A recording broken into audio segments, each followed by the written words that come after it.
Bye to an awful local football season, because today it's baseball. Spring training open with pitchers and catchers arriving. That was the case in Port St. Lucie for the Mets. The Mets pitching this season centered around Kodai Senga. After a terrific rookie season, a shoulder injury derailed most of the 2024 year for him. Now Senga is 32 and entering his third major league season.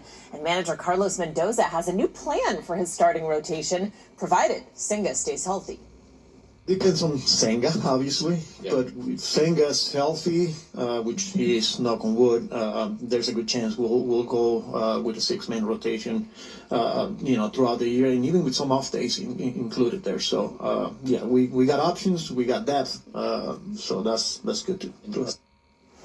Yankees pitchers and catchers also reported today. They are in Tampa.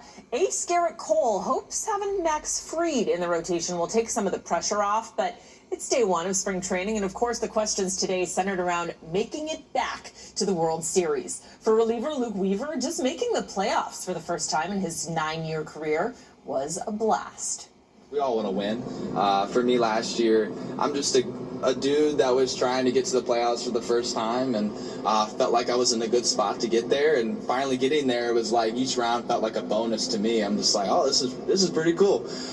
So you find yourself at the World Series and you're like, man, I didn't ask for all this, but since I'm here, like, let's try to do something cool.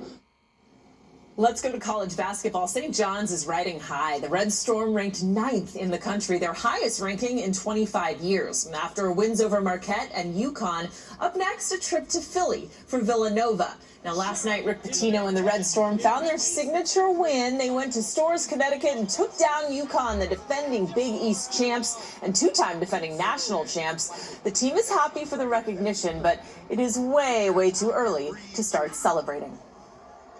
I feel like all that national attention is great, obviously because we deserve it. But definitely the humility part is just falling back on the coaches, the coaching staff, and just really just remembering, all we had to go through before the preseason to get to this point.